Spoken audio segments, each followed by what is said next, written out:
The engine sputtered, then silence. One moment, he was flying. The next, he was plummeting into the frozen Alaskan unknown, alone. For 84 agonizing days during World War II, this airman battled starvation, frostbite, and the crushing weight of isolation. Discover the unbelievable true story of how one man's relentless will to live unlocked forgotten survival tactics and pushed the boundaries of human endurance. The world didn't end with a bang. It ended with silence. 1 second, the engine was roaring, that familiar mechanical heartbeat every airman trusted with his life. Then it coughed, stuttered, and died. And in that horrible, stomach-dropping silence, he knew. He knew before the altimeter even registered the drop, before the controls stopped responding, before the Alaskan mountains began rising toward him like a wall of ancient, indifferent stone. The crash wasn't graceful. It wasn't cinematic. It was brutal and fast and ugly.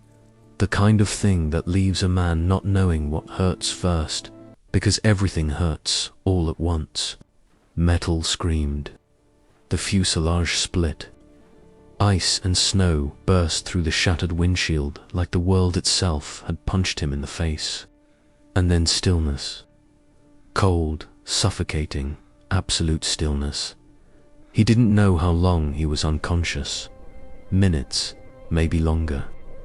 When he opened his eyes, the first thing he felt wasn't pain. It was cold.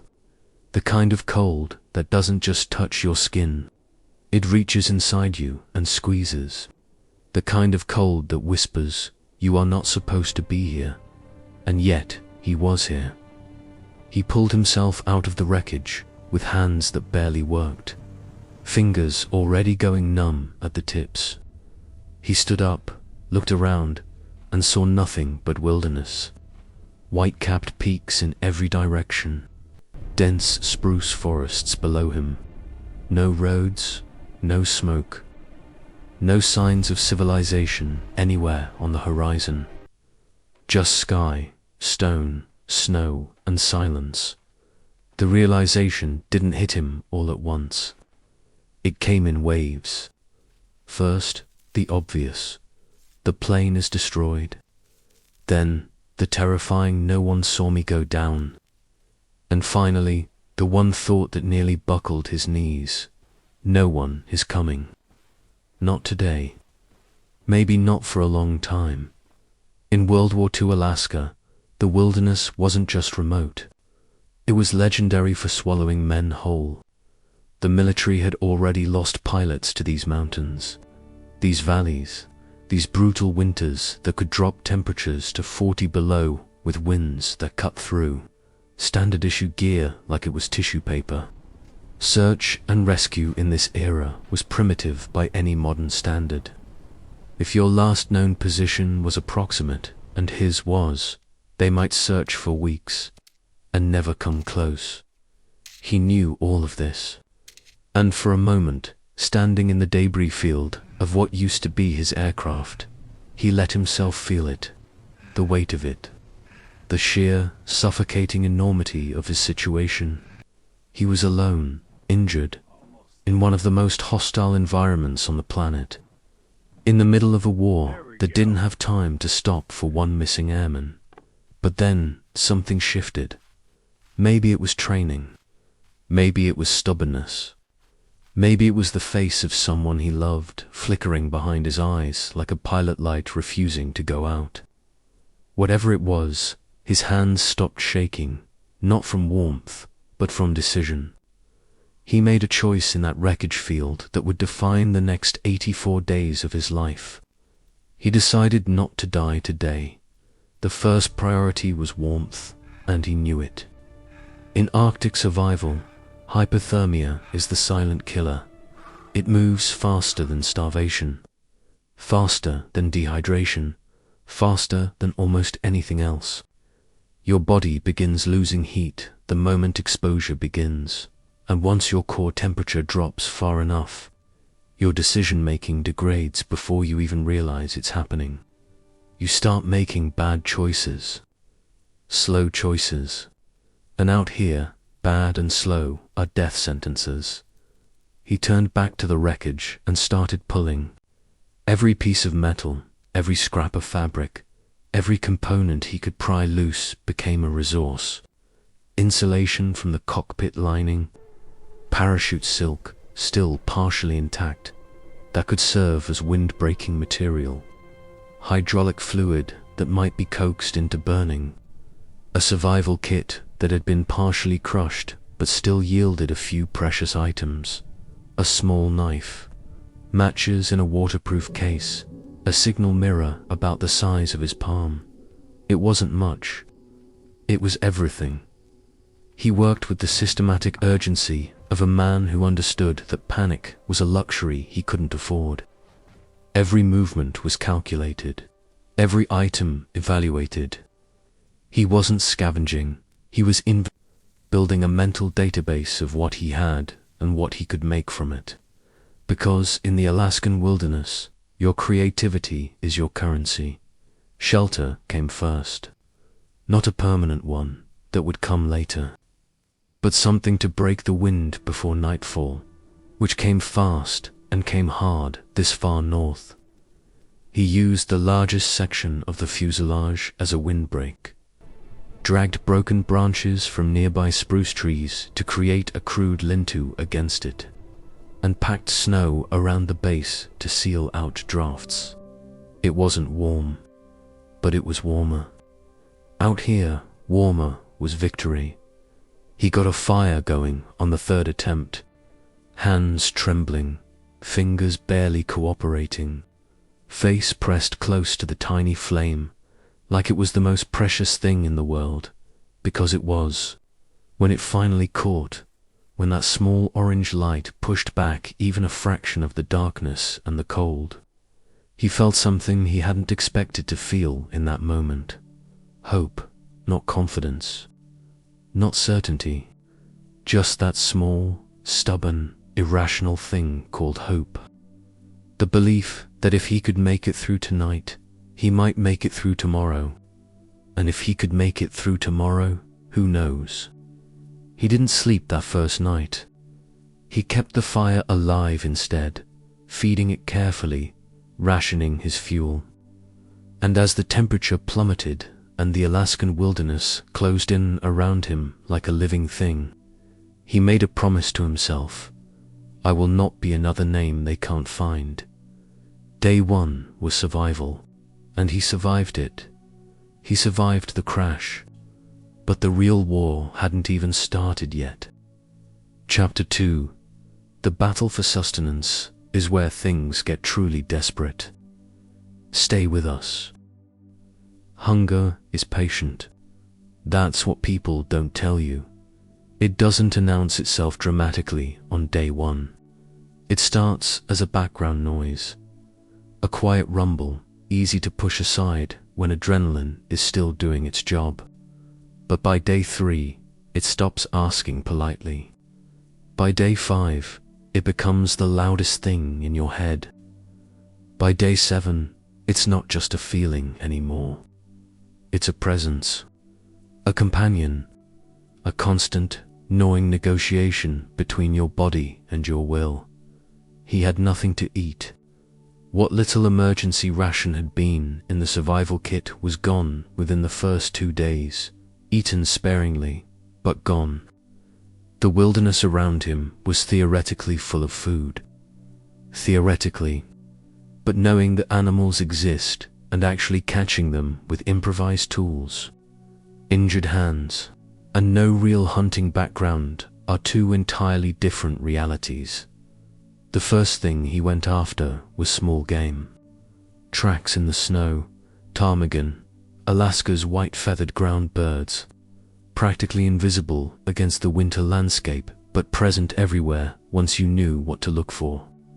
He fashioned a snare from wire salvaged from the aircraft's electrical system, bent into a loop, attached to a bent sapling that would spring when triggered. It was crude. He'd never made one before, and his first 3 attempts caught exactly nothing. But he studied.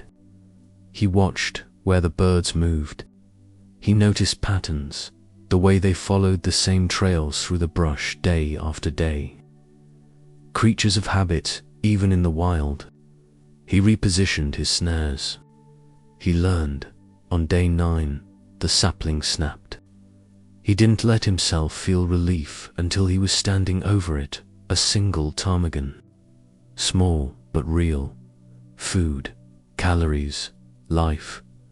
He cooked it over the fire that night, eating every piece, cracking the bones to get at the marrow, wasting absolutely nothing.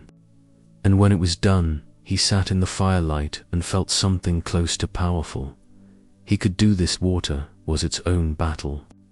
Snow is not the survival resource most people think it is. Eating it raw drops your core temperature dangerously and yields very little actual hydration for the energy cost. He melted it instead, using a section of aluminum from the aircraft shaped into a crude pot, holding it over the fire until the snow became water, then drinking it slowly and deliberately. Hydration became a ritual, not an afterthought, but the real breakthrough came when he started looking at the wreckage differently. Not just as debris, as a workshop. The hydraulic tubing from the plane's control system could be hammered flat and shaped into a crude spear tip. The aluminum panels, bent and cut with his knife, became a hatchet blade lashed to a broken branch with strips of parachute cord. A piece of the windshield's outer frame became a crude saw. Every component that seemed useless at first glance became something when he asked the right question. What could this be? He made a fishing line from electrical wire, found a stream beneath the ice by listening. Water moves even under frozen surfaces, if you're quiet enough to hear it. Cut a hole with his improvised tools and spent hours in the brutal cold with his line in the water. The first day, nothing. The second day, a small grayling, a freshwater fish common in Alaskan streams. Small but absolutely packed with calories and fat his depleted body desperately needed. He learned to read the land. Animal trails became his map.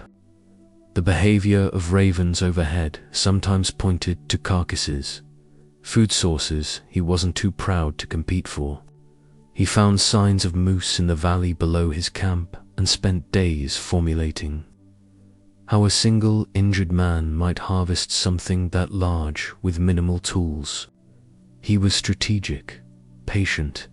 He had nothing but time and need. The cold complicated everything. Working with his hands in temperatures that hovered between 20 and 40 below zero meant that even basic tasks, tying knots, cutting material, starting a fire, took 3 times as long as they should. Frostbite was a constant threat.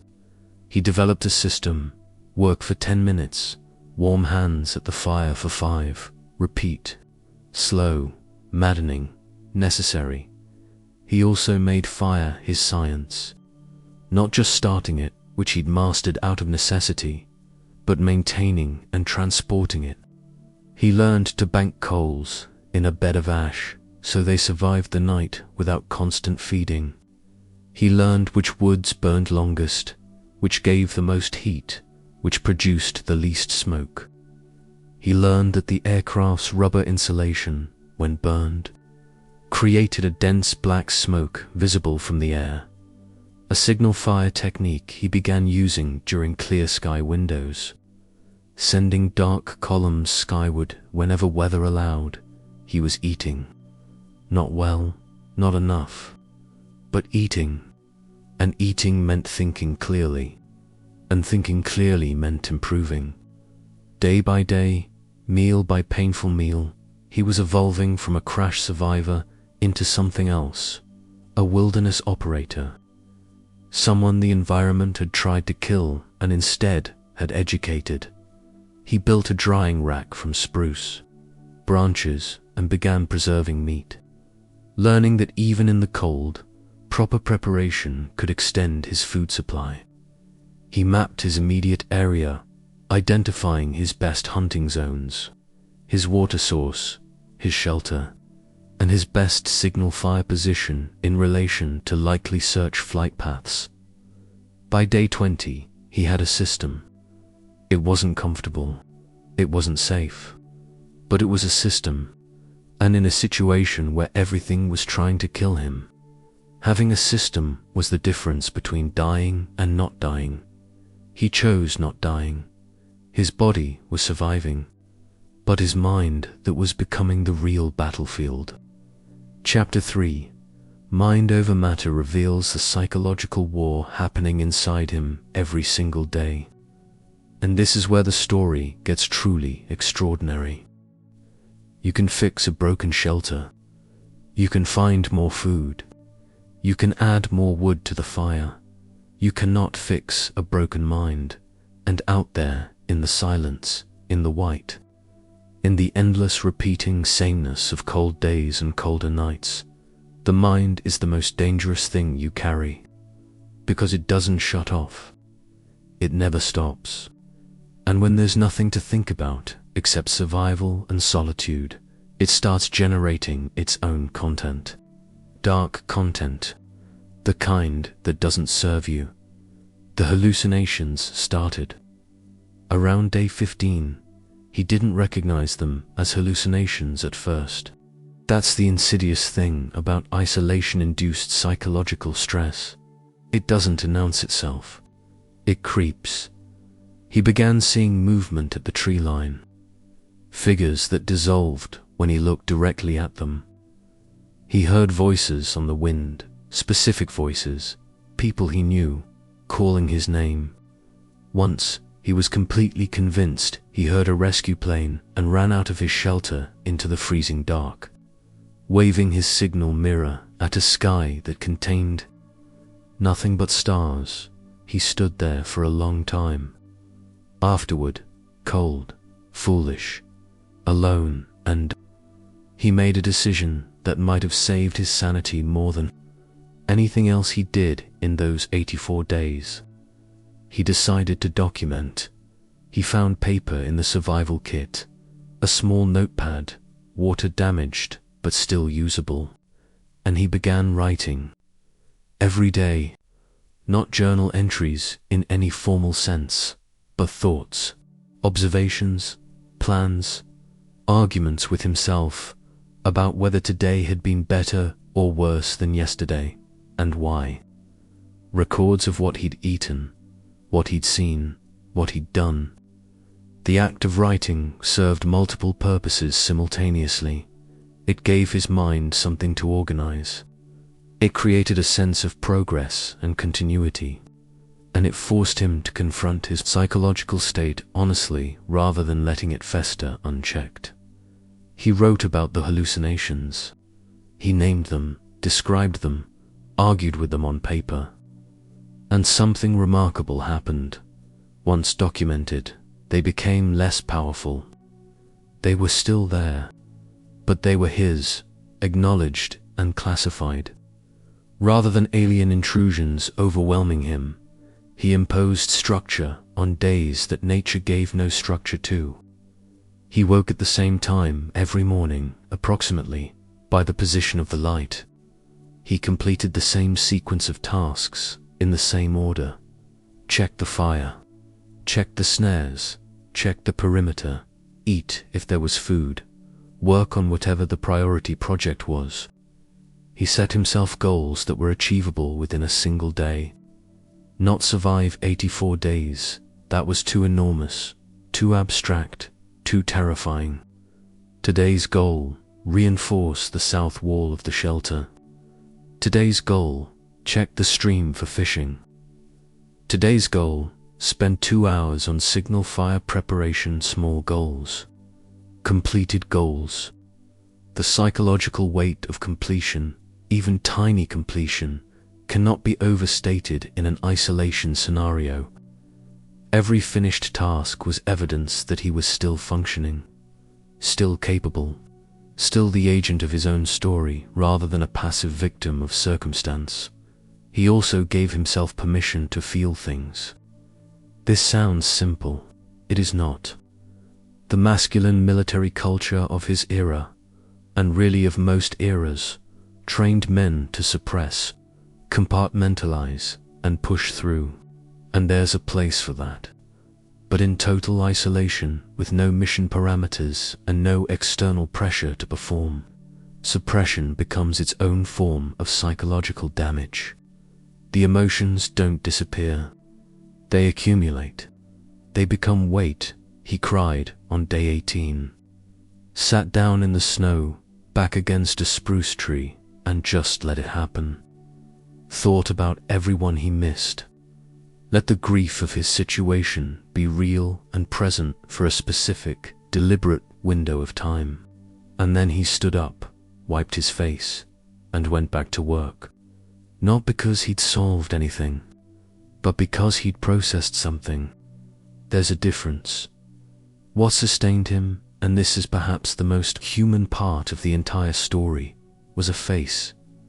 He never talked about it publicly in great detail. But in the accounts that survived, there are references to a specific person, someone he was going back to, someone whose existence meant the world had to be returned to, not abandoned. In the most brutal moments, the nights when the cold was extraordinary and the food was gone and the mind was manufacturing despair at industrial scale, he held on to that face like a handhold on a cliff, not a solution. A reason. Viktor Frankl, the psychiatrist who survived the Nazi concentration camps, wrote that a man can endure almost anyhow if he has a sufficient why. This airman had never read Frankl. The books weren't published yet. But he had lived the principle before anyone had written it down. He developed small rituals of hope. He kept a tally of days, not as a countdown to anything specific, because he didn't know when rescue would come, but as evidence of progress. Every mark was proof that he had been strong enough to survive one more day. The tally wasn't a measure of time running out. It was a record of victory. By day 40, his internal landscape had changed. He was still struggling. He was still afraid, still lonely, still in real physical danger every single day. But the psychological architecture had shifted. He was no longer a man trying not to die. He was a man actively living inside the most extreme parameters imaginable, but living, adapting, growing, in the strangest possible sense of the word. He later said, in one of the few interviews he gave, that the wilderness had stripped him of everything unnecessary, everything performative, all the social layers and self-presentations that normal life requires. What remained was something very quiet and very clear, the core of who he actually was. And that core, it turned out, was someone who didn't quit. The mind that had tried to destroy him had ultimately become his greatest weapon. He'd won the mental war. Now he was going to do something nobody expected. He was going to innovate. Chapter 4 shows how his tactics evolved so far beyond any training that they changed what we thought humans were capable of. There's a point in extreme survival situations where training ends and something else begins. Training is what keeps you alive in the first 72 hours. It provides templates, protocols, immediate action drills for the worst-case scenario. Drink water, signal for rescue, create shelter, maintain core temperature. These aren't wrong, they're essential. They're the foundation. But after 72 hours, training starts to run out. Because training anticipates a rescue window. It was never designed for 84 days. By the time he hit the 1-month mark, he had long since left the territory of anything his military survival training had prepared him for. He was operating entirely on improvisation, observation, and a scientific method born of desperation. Try something, evaluate the result, adjust, try again. Fail faster, learn faster, improve constantly. His shelter evolution is one of the most remarkable examples. He began with the aircraft fuselage, windbreak, functional but exposed. Then he built the lean-to better. But as weeks passed, he studied the environment with the eyes of someone who had nothing but time and motivation. He noticed that spruce trees held enormous amounts of accumulated snow in their lower branches, heavy, insulating snow that created pockets of relatively warmer air near the ground. He began incorporating live trees into his shelter structure, using their natural snow accumulation as walls, digging slightly into the earth to get below the wind line, using layers of spruce bough as ground insulation. His final shelter was a semi-subterranean structure that maintained temperatures 10 to 15 degrees, warmer than the outside air, not comfortable, but survivable in a way his original windbreak never was. He predicted weather, not with instruments, with observation. He learned the specific cloud formations that preceded blizzards in his region. He noticed that certain animals behaved differently 12 to 18 hours before a major weather event. Birds went quiet. Rabbit activity dropped. The wind changed in a specific way he couldn't have described before, but now recognized immediately. He used these signals to plan his day. High-risk activities, hunting at distance, gathering wood from exposed areas, happened on days that read as stable. He sheltered on blizzard days, conserving calories, staying warm, doing only interior tasks. He became a student of the terrain in a way that went far beyond navigation. He understood drainage patterns and could predict where water would be accessible under ice based on topography. He understood how ridgelines affected wind direction and used this to position his signal fires for maximum smoke visibility from the most likely search corridors. He understood that large predators, bears, were denning in winter, but wolverines were active year-round, followed specific movement patterns, and he structured his own camp and activity areas to minimize conflict while occasionally benefiting from what they left behind. He built a travois, a simple drag frame used by indigenous peoples for millennia from aircraft aluminum and spruce poles, allowing him to transport significantly heavier loads of wood and materials than he could carry. He made snowshoes from bent saplings and parachute cord webbing that, while crude, dramatically reduced the energy cost of moving through deep snow, a physiologically critical innovation.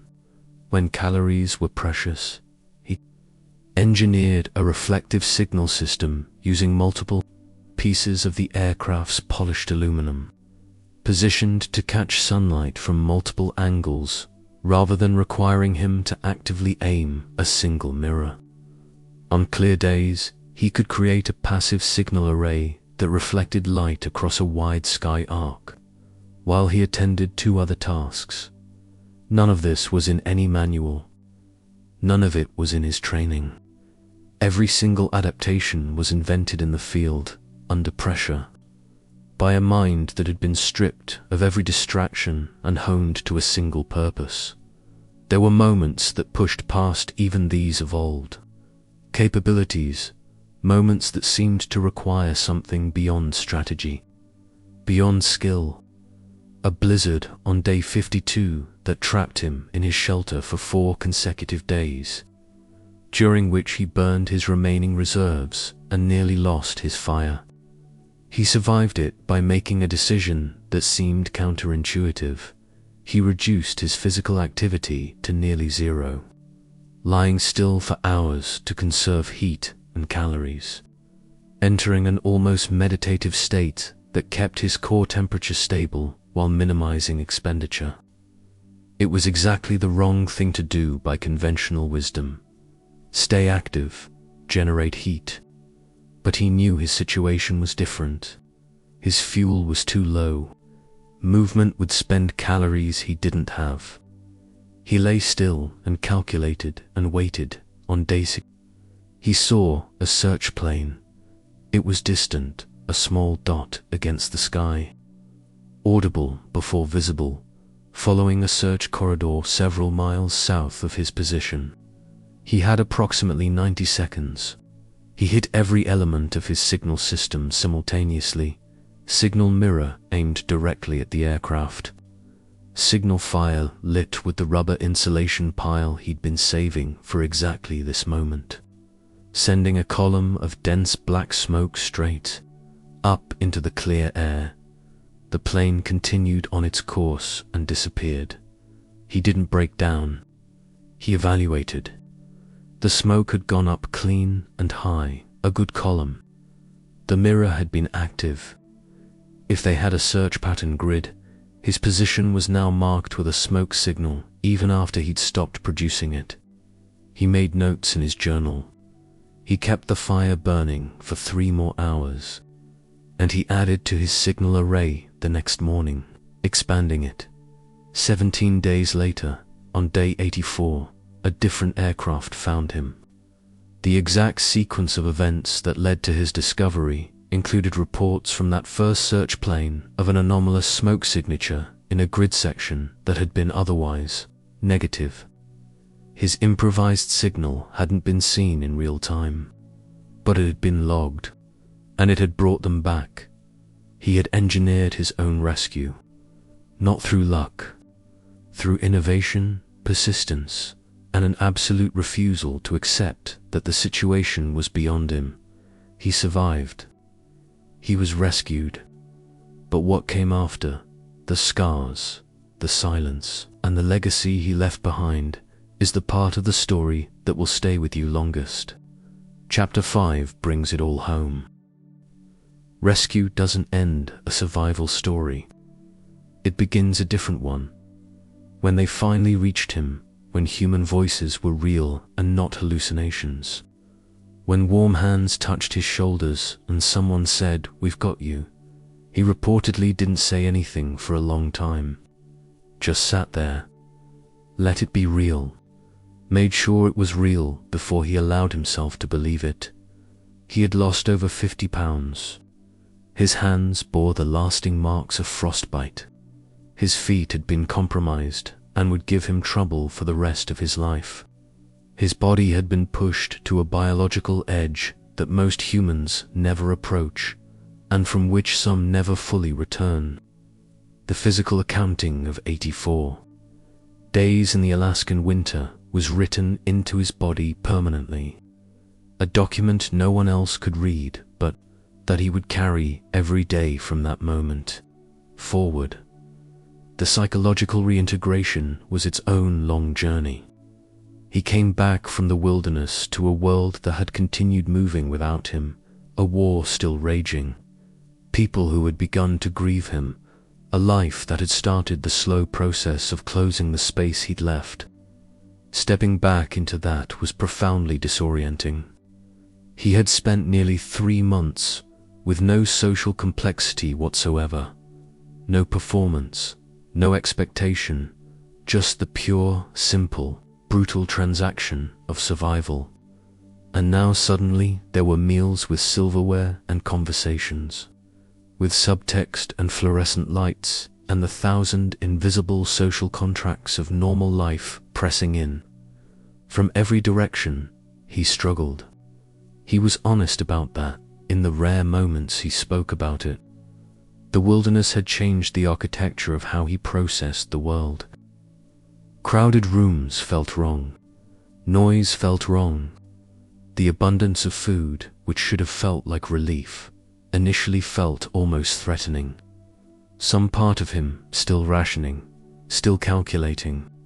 His sleep was disrupted for months by dreams of cold, of fire, of silence. He also struggled with being called a hero. He deflected it consistently, almost irritably. In his framing, he hadn't done anything heroic. He'd done what anyone would do when the only alternative was dying. He'd made the choices in front of him, day by day, without any particular courage or greatness. He'd just refused. That's all. Just refused. But that refusal, that simple, stubborn, daily act of refusing, is exactly what makes the story extraordinary. Because most humans never encounter a test severe enough to find out what they're actually made of. He encountered it and discovered something that no training manual, no personality assessment, no peacetime achievement could have revealed, that at his core, he was someone who could not be broken. Not by cold, not by hunger, not by isolation, not by time. The things he brought back from those 84 days weren't just survival techniques, though those are remarkable in their own right and were documented extensively by military survival training programs afterward, with several of his improvised methods incorporated into official curriculum. He brought back a philosophy, a way of seeing problems, a relationship with difficulty that the rest of us only theorize about. He used to say, and this is the line that gets quoted most, that the wilderness didn't teach him to be strong. It taught him that he already was. That's the thing about extreme adversity. When you come out the other side of it, it doesn't create the qualities that carry you through. It reveals them. The grit was always there. The ingenuity was always there. The stubbornness, the love, the primal refusal, all already present, waiting for the circumstances that would demand them. His story is not just a World War II footnote. It is not just an Alaskan survival record. It is a document of what human beings are capable of when everything is stripped away and the only question left is, how badly do you want to keep going?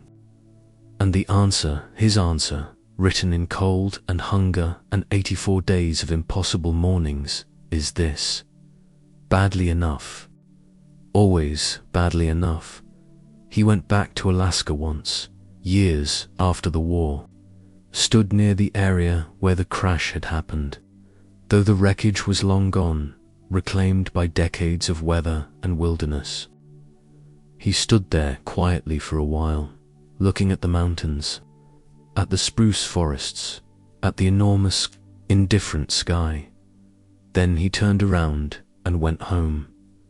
He had nothing left to prove to this place, and this place had nothing left to take from him.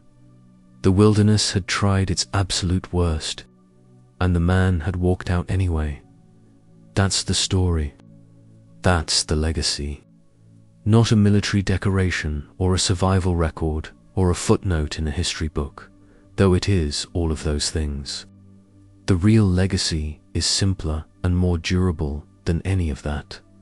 It's the proof recorded in the body of one man, in the Alaskan wilderness, during the worst war in human history, that the human spirit, when it decides not to quit, is genuinely, astonishingly, almost impossibly hard to kill. 84 days. One man, no rescue, no guarantee, just the choice made fresh every single morning to keep going. If this story moved you, share it, because some stories are too important to stay untold. And if you're facing something impossible right now, remember, he didn't survive 84 days all at once. He survived them one day at a time. You can do the same.